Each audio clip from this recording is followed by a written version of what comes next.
انما الحیات الدنیا لہو ولعب وزینۃ وتفاخر بینکم وتکاثر فی الاموال والاولاد صدق اللہ العظیم ان اللہ وملائکتہ یصلون علی النبی یا ایھا الذین آمنوا صلوا علیہ وسلموا تسلیما اللهم صل علی سیدنا مولانا محمد صلی اللہ تعالی وسلم۔ محترم سادات کرام اور علماء کرام، ہم اور آپ سب ایک پاکیزہ نشست میں بیٹھے ہیں۔ یہ سید صاحب قبلہ سید عمر شاہ علیہ رحمہ کے سالانہ تقریب کی محفل ہے۔ اللہ رب العزت ہمارا یہاں پر بیٹھنا قبول فرمائے اور ہم سب کو بھی اپنی آخرت کی تیاریوں کی توفیق بخشے۔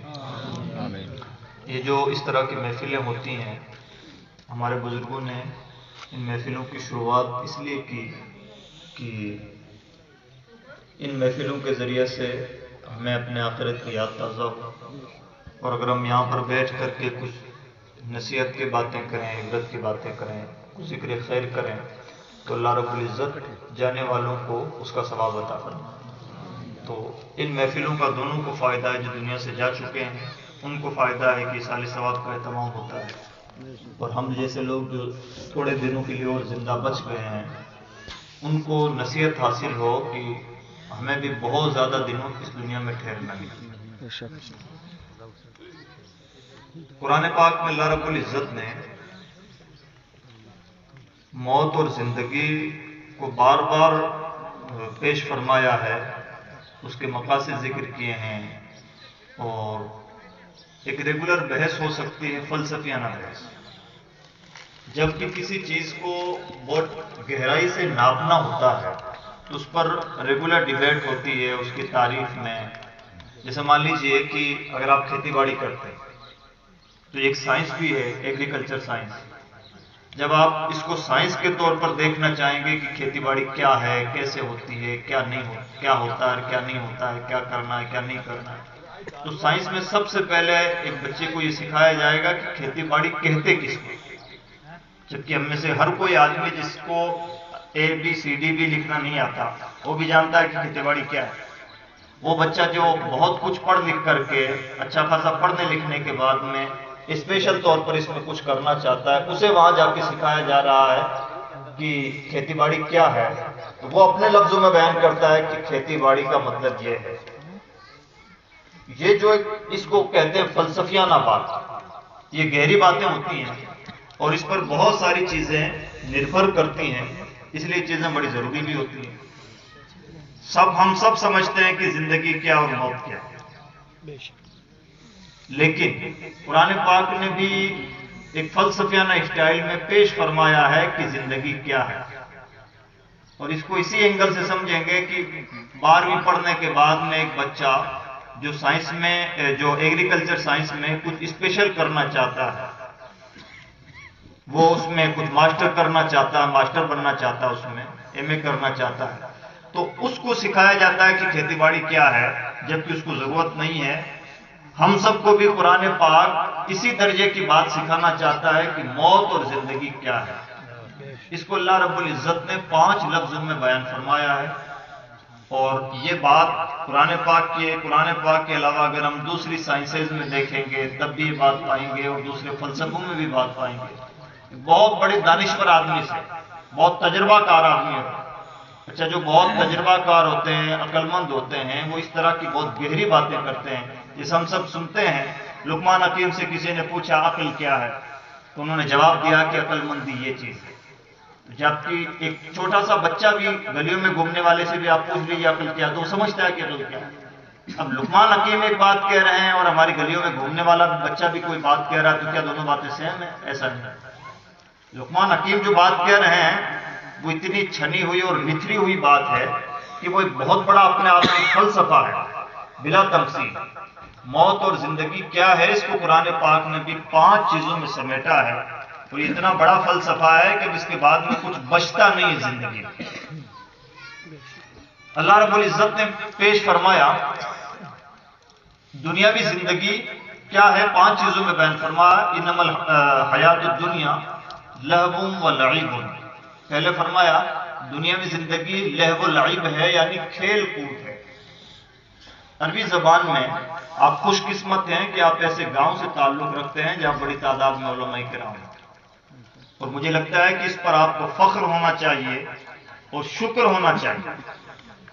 فخر کا طریقہ یہ ہے کہ ہم اپنے دوسرے بچوں کو بھی ایسا ہی بنائیں، اور شکر کا طریقہ یہ ہے کہ جب اتنا بڑا اللہ کا انعام ہے کہ اس نے ہماری سرزمین کو، ہمارے اس گاؤں کو بڑی تعداد میں اہل علم دیے ہیں، جو پورے راجستھان میں جہاں تہاں جس کو جیسی توفیق ملی خدمت انجام دے رہے ہیں.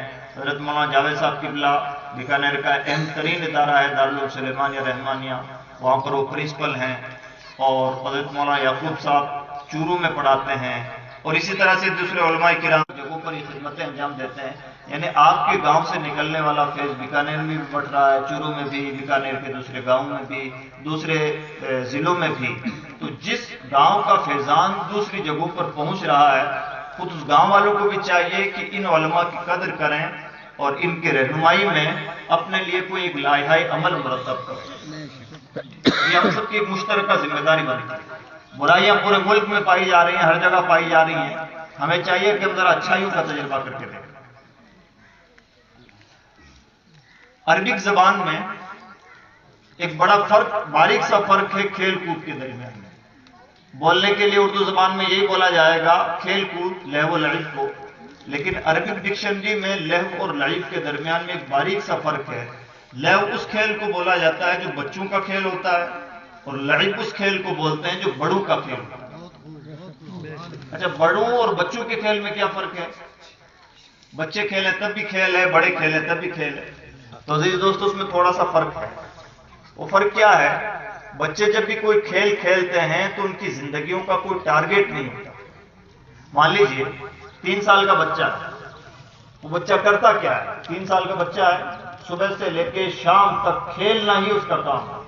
صبح جب اٹھتا ہے، مان لیجیے 5 بجے بچہ اٹھ گیا، بیٹھ جائیں سامنے، پانی رکھ دیں، بیٹھ جائیں.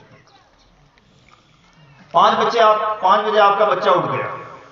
اب سپوز کیجئے دن میں 11 بجے اسے دوبارہ سونا ہے. سائنٹیفک اینگل سے بچے کے لیے 18 گھنٹہ سونا ضروری ہوتا ہے. تو مان لیجیے اگر بچہ صبح اٹھ گیا 5 بجے 6 بجے اور 11 بجے اسے سو جانا ہے، تو 5 بجے سے لے کے 11 بجے تک بچہ کیا کر رہا ہے؟ کچھ نہیں کر رہا. اچھلنا، کودنا، بھاگنا، دوڑنا. بچے نے کھانا کھایا یا نہیں، ماں باپ کو فکر نہیں، بچے کو کوئی پرواہ نہیں.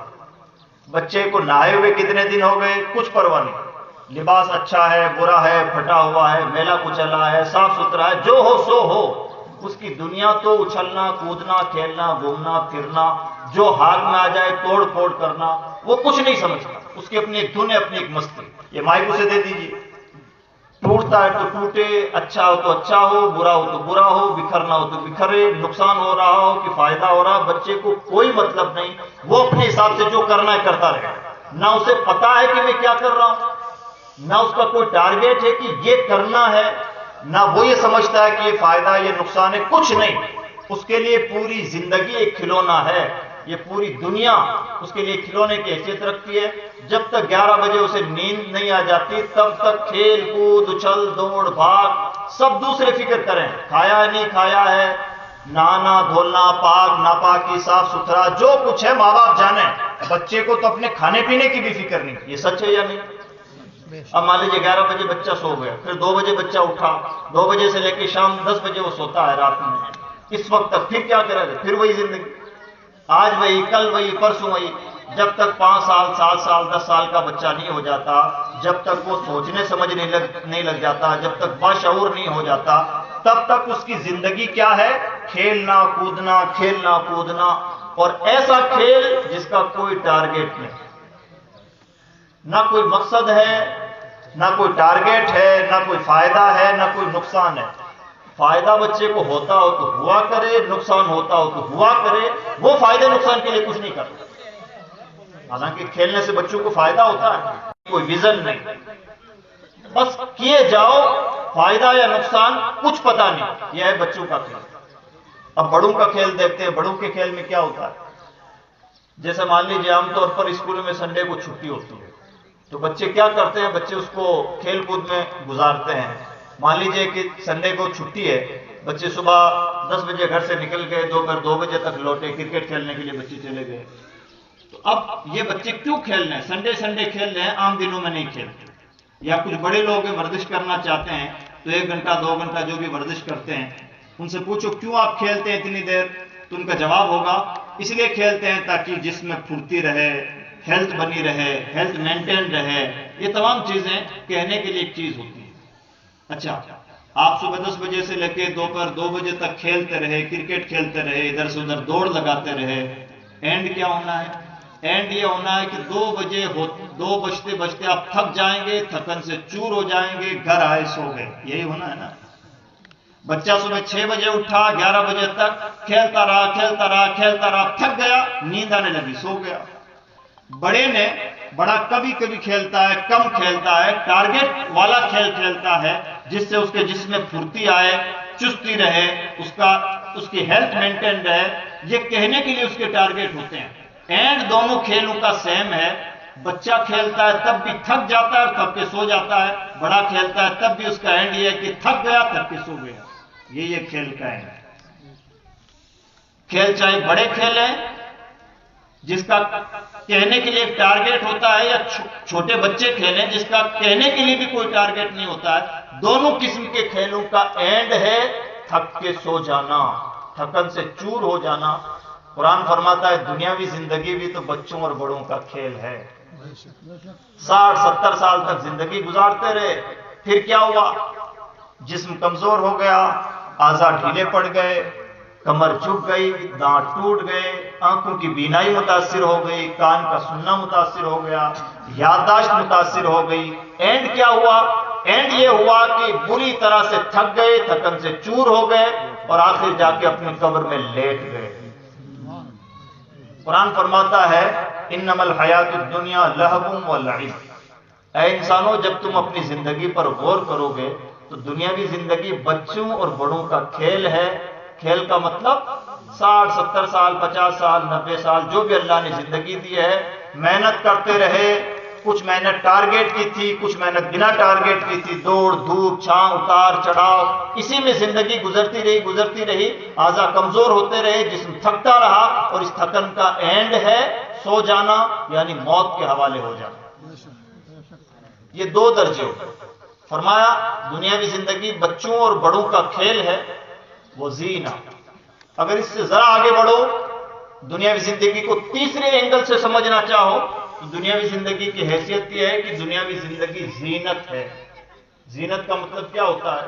ایک چیز ہوتی ہے زینت اور ایک چیز ہوتی ہے ضرورت. ضرورت کا مطلب ہوتا ہے جس کے بنا کام نہ چلے. زینت وہ ہے جس کے بغیر کام تو آسانی سے چل سکتا ہے، لیکن بندہ کچھ ایکسٹرا کرنا چاہتا ہے. مثال کے طور پر 50 روپے میٹر کا کپڑا بھی کپڑا ہے. کپڑے کا ایک مقصد ہوتا ہے تن ڈھانپنا، سردی گرمی سے بچنا، اور انسان کی پردہ پوشی رہے. یہ ایک مقصد ہے. آپ 50 روپے میٹر میں کوئی کپڑا خریدیے، وہ بھی یہی کام کرے گا. اور آپ 1.5 لاکھ روپے میٹر میں کوئی کپڑا خرید لیجیے، کام تو پھر وہی کرے گا. آپ چاہے 100 روپے میں کہیں سے جوتے چپل خرید لیں، اسی پہ سوار ہو کے آپ کو چلنا ہے. پاؤں کو ہر طرح کی چبھن سے محفوظ رکھنا جوتے کا کام ہے. اور وہی جوتا آپ 7,000 کا کہیں سے خرید لے آئیے، 10, 15, 20, 25 ہزار کا خرید کے لے آئیے، تب بھی جوتے کا کام تو وہی ہے جو کرنا ہے. 50 روپے میٹر میں کام چل سکتا ہے، یہ ہے ضرورت. اور اب کتنا مہنگا آپ کپڑا خرید سکتے ہیں، سب کا سب ہے زینت. مکان کا ایک مقصد ہوتا ہے دھوپ چھاؤں سے بچانا، سردی گرمی سے بچانا، موسم کی چپیٹوں سے انسان کو محفوظ رکھنا. آپ نے اینٹیں کھڑی کر دی، اس پہ چھت ڈال دی، مکان تیار ہو گیا. ایک سادہ سا مکان، گھر میں گیٹ لگ گیا، ایک سادہ سا مکان تیار ہو گیا. اب اس پہ چاہے چونا فرش ہوا ہو نہ ہوا ہو، اس پر پلاسٹر ہوا ہو یا نہ ہوا ہو. اور اگر آپ زینت کی بات کریں تو زینت کا کوئی اینڈ نہیں ہے. آپ چاہیں تو اپنے مکان کو سونے کا مکان بنا لیں، جتنا ڈیکوریشن کرنا چاہتے ہیں کر لیں، وہ سب کا سب ہے زینت میں شامل. یعنی ضرورت ہوتی ہے بہت کم، اور زینت کی کوئی انتہا نہیں ہے. قرآن فرماتا ہے دنیاوی زندگی کا تیسرا درجہ اگر سمجھنا چاہتے ہو تو زینت ہے. کام تو بڑی آسانی سے چل سکتا ہے لیکن تم نے اتنے زیادہ جھمیلے اپنے سر پال لیے ہیں کہ ان کی کوئی اینڈ نہیں ہے، کوئی انتہا نہیں ہے. ان جھمیلوں میں تم کتنا آگے جا سکتے ہو اور دنیا کتنی رنگین ہو سکتی ہے اس کی کوئی انتہا نہیں.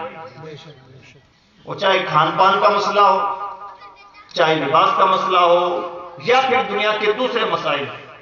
دنیا کا تیسرا درجہ ہے زینت. ہمیں چاہیے کہ ہم زینت سے ضرورت کی طرف آئیں، اور جب جب زینت کی طرف بڑھیں گے دنیا کی طرف بڑھیں گے. چوتھا درجہ تفاخر بینکم. قرآن فرماتا ہے دنیاوی زندگی کا چوتھا درجہ، اگر ایک اسٹیج اور آگے بڑھ کے سمجھنا چاہتے ہو دنیاوی زندگی کی، اگر ہنڈے لفظوں میں کہوں، حالانکہ اردو میں اس طرح کے الفاظ بولے نہیں جانے چاہیے، کسی بھی زبان میں نہیں بولنے چاہیے. ہماری زبان کا بڑا معیار ہوتا ہے، اس لیے ہمارے الفاظ بڑے صاف ستھرے ہونے چاہیے. ایک لفظ بولا جاتا ہے اوقات اردو میں، حالانکہ یہ غیر مہذب لفظ ہے. قرآن پاک یہ جو ڈیفائن کر رہا ہے، قرآن بتلانا چاہ رہا ہے کہ تمہاری دنیاوی زندگی کی اوقات کیا ہے. تو قرآن پاک نے فرمایا تمہاری دنیاوی زندگی کی پہلی حیثیت یہ ہے کہ وہ بچوں اور بڑوں کا کھیل ہے. دوسری حیثیت یہ ہے کہ پہلی اور دوسری حیثیت یہ کہ بچوں بڑوں کا کھیل ہے. تیسری حیثیت یہ ہے کہ وہ زینت ہے. اور چوتھی حیثیت کیا ہے؟ تفاخر بینکم.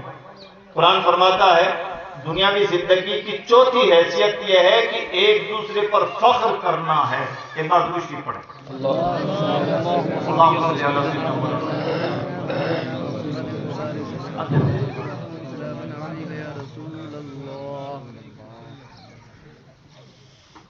اللهم صل على سيدنا وشفيعنا وعلى سيدنا ومولانا محمد وبارك وسلم صلاة وسلام عليك سيدنا. یہ سب چیزیں بھی زینت کی حبیب اللہ صلی اللہ ان سب کے بغیر بھی کام بآسانی چلتا ہے.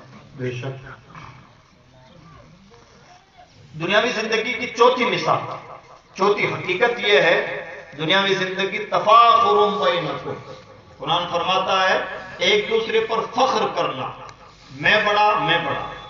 یہ جو لڑائی ہے دنیا میں چلتی رہتی ہے، اسی کا نام ہے دنیا، اور اسی کا نام ہے دنیاوی زندگی. اس کو پریکٹیکل مثال سے سمجھیں.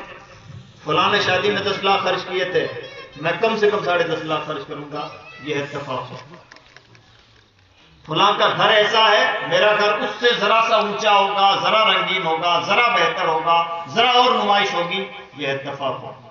فلاں کے پاس فلاں گاڑی ہے، میرے پاس یہ رہے گی. چھوٹے لیول پر آ جائے، فلاں کے پاس فلاں موبائل ہے، میرے پاس یہ رہے گا. یہ جتنا بھی ایک دوسرے کو دیکھ کر کے اس سے بہتر اپنے آپ کو ثابت کرنے کی جو بھی کوشش ہے، لباس میں ہو، مکان میں ہو، خرچوں میں ہو، خرافات میں ہو، اچھائیوں میں ہو کہ برائی میں، یہ جو کچھ بھی ہے یہ سب کا سب تفاخر. تفاخر بینکم. تھوڑا اور قریب آ جائیں اور بات سنیں.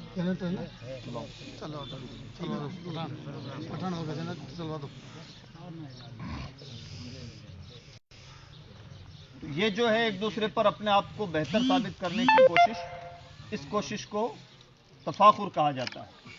اللہ کے رسول صلی اللہ تعالی وسلم نے 2 موقعوں پر فخر کرنے کو جائز قرار دیا ہے. ایک موقع یہ کہ اللہ نے کسی کو علم دیا ہو اور اس پر وہ مفاخرت کرنا چاہے کہ فلاں کو اللہ نے جو علم سے نوازا ہے، میں کوشش کروں گا کہ اس سے بھی زیادہ پڑھ لکھ جاؤں. یہ بہتر بات. اگر کسی کو اللہ نے مال دیا ہے اور دوسرا مالدار یہ کوشش کرے کہ اللہ نے جس طرح سے اس کو مال سے نوازا ہے میں بھی اسی طرح سے مال سے نوازا جاؤں اور میں اس سے بھی زیادہ بڑھ کے خرچ کروں، یہ جائز ہے. اور صرف مالدار بننے کی ہوس یا صرف اپنے آپ کو برتر ثابت کرنے کی کوشش یا اپنے آپ کو بڑا ثابت کرنے کی جتنی بھی کوشش ہوتی ہے، یہ تمام کوششیں دنیا کی طرف بڑھتے ہوئے قدم. تفاخر بینکم. دنیاوی زندگی کی تیسری حیثیت یہ ہے انسان اپنے آپ کو ایک دوسرے پر بڑا ثابت کرنے کی کوشش میں مرا جاتا ہے، اور یہ پھر اینڈ لیس چیز ہے. آپ کس سے بڑا بننا چاہیں گے؟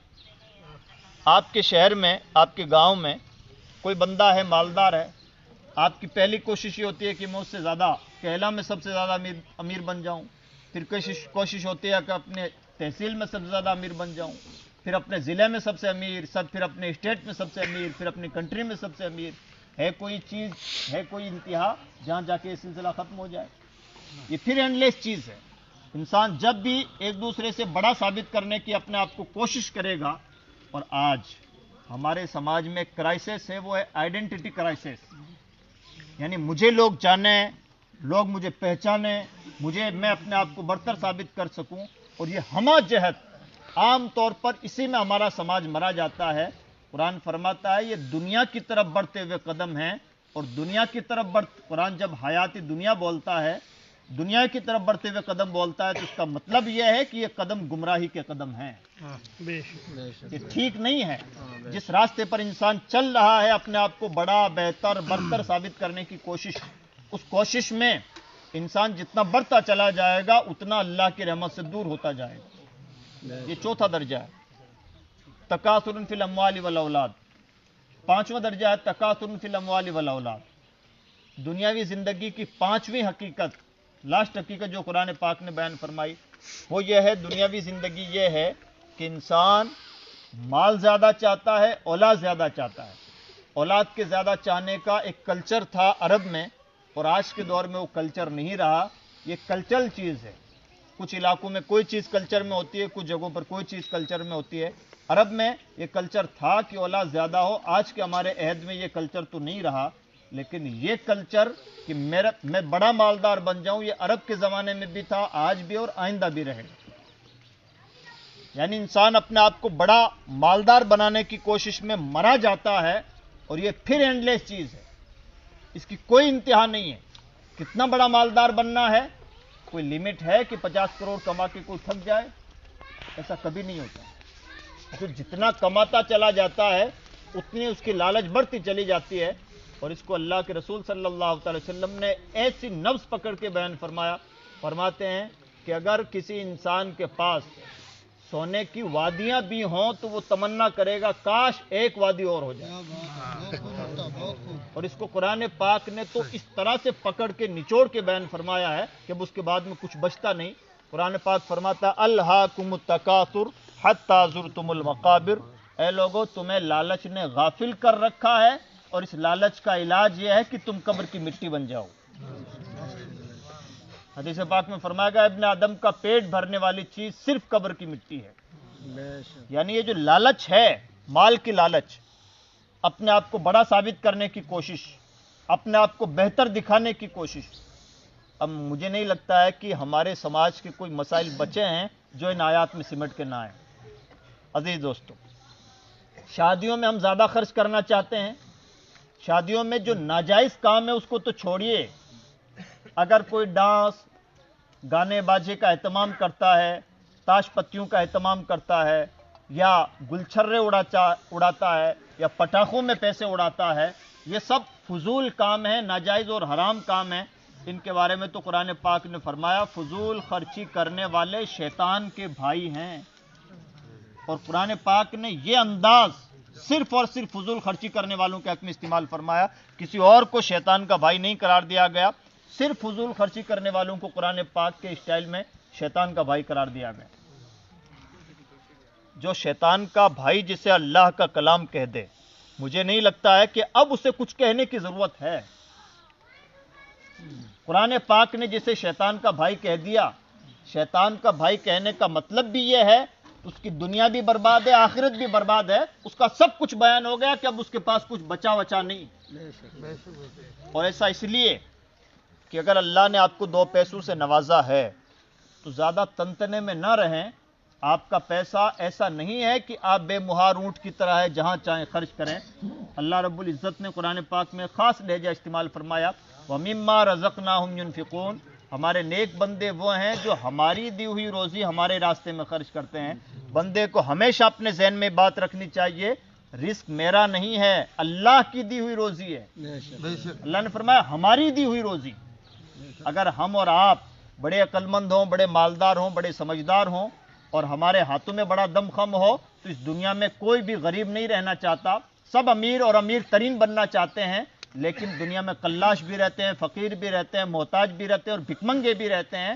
یہ ماننا پڑے گا کہ اگر کسی کو اللہ نے کسی چیز سے نوازا ہے تو انسان کا اپنا کمال ذرہ برابر نہیں، محض اللہ کی دی ہوئی روزی ہے اور اس روزی کو اللہ کے بتائے ہوئے مقاصد میں ہی خرچ ہونا چاہیے.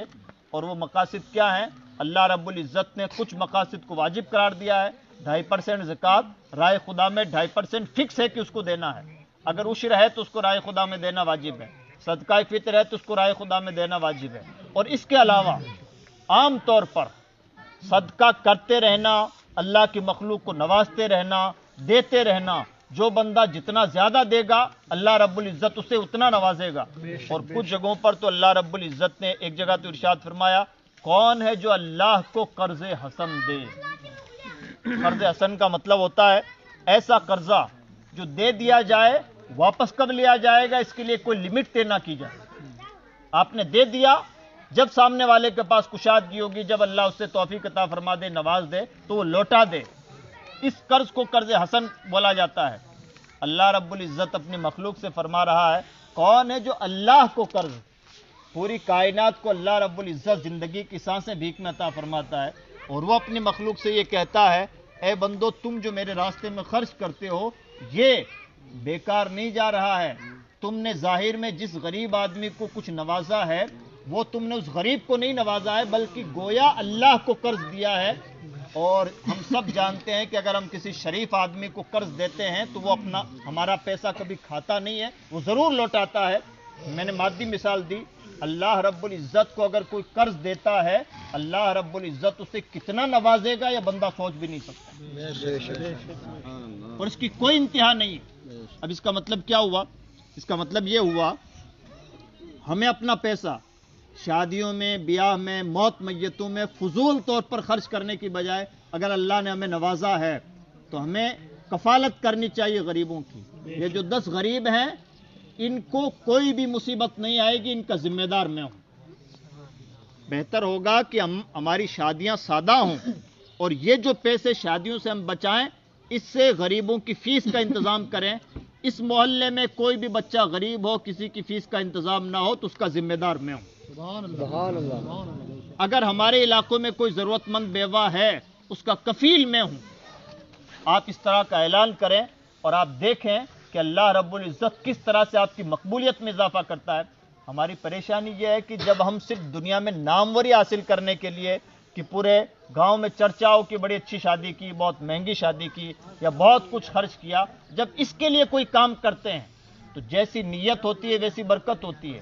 جبکہ سچ یہ ہے کہ اگر ہم لوگوں سے عزت بھی حاصل کرنا چاہتے ہیں، اللہ کی مخلوق کی خدمت کریں، اللہ رب العزت ایسی عزت عطا فرماتا ہے کہ جس کی کوئی انتہا نہیں ہوتی. اور یاد رکھیں، آپ نے 2 پیسے خرچ کر کے، آپ کو لگتا ہوگا، ہمیں لگتا ہوگا کہ ہم نے اپنی مہنگی شادی کی ہے تو بڑی واہ وہی ہوئی ہے. واہ وہی کچھ نہیں ہوتی. غریبوں کے دل سے جو آہ نکلتی ہے، غریبوں کے دل میں جو خاموش چنگاری آپ کے لیے بھڑک رہی ہوتی ہے، وہ اتنی خطرناک ہوتی ہے. آپ نے بارہا دیکھا ہوگا، اگر کسی امیر آدمی کا نقصان ہو جائے غریبوں کے ماتھے پر کوئی شکن نہیں آتی، اس لیے کہ غریب جانتے ہیں یہ امیر وہ ہے جو اپنی ناموری کے لیے پیسہ خرچ کرتا تھا، اس کی امیری سے ہمیں کیا فائدہ تھا، اس لیے ہمارے دل سے اس کے لیے کوئی دعا بھی نہیں نکلتی. اور ایسے تمام لوگ، بلکہ علماء کرام یہاں بڑی تعداد میں ہیں. میں گزارش کرنا چاہوں گا، کئی بار جو پروفیشنل مقرر ہوتے ہیں جو صرف پیسوں کے بدلے میں تقریریں کرتے ہیں، نعتیں پڑھتے ہیں، ہم نے دیکھا ہے کہ جب ان کی موت ہو جاتی ہے تو ان کی موت پر بھی دنیا کو بہت زیادہ افسوس نہیں ہوتا، اس لیے کہ انہوں نے اللہ کے دین کو جب تک بیچ سکتے تھے بیچا. اللہ رب العزت نے اپنے مخلوق کے دلوں سے ان کی محبت نکال دی. اللہ کی بارگاہ میں سودا کیش ہوتا ہے. اگر آپ نیک نیتی کے ساتھ اللہ کی مخلوق کا درد اپنے سینے میں پنہا رکھتے ہیں، اللہ رب العزت وہ مقبولیت عطا فرماتا ہے کہ اس کا کوئی ٹھکانہ نہیں. اور اگر آپ کے دل میں اللہ کی مخلوق کے لیے درد نہیں ہے، انسانیت نہیں ہے، ہمدردی نہیں ہے، تو اس کا اینڈ یہ ہوتا ہے کہ اللہ کی مخلوق کے دلوں میں بھی آپ کے لیے کوئی ہمدردی نہیں. مان لیجئے میں ایک مثال دوں، ڈائریکٹ پریکٹیکل مثال. ایک آدمی ہے آپ کے گاؤں میں جو ہر غریب کا خیال رکھتا ہے، ہر مصیبت زدہ انسان کے کام آتا ہے. اللہ نہ کرے بیماریاں بڑی عام ہو چکی ہیں اور ہمیں بھی اپنے کھانوں میں بڑا احتیاط برتنا چاہیے. ایک رپورٹ میں یہ مانا گیا کہ 2025-2050 میں سب سے زیادہ موتیں کھانے کی وجہ سے ہوں گی، فوڈ کی وجہ سے ہوں گی. ہم جو کھانا کھا رہے ہیں بڑا زہریلا قسم کا کھانا کھا رہے ہیں.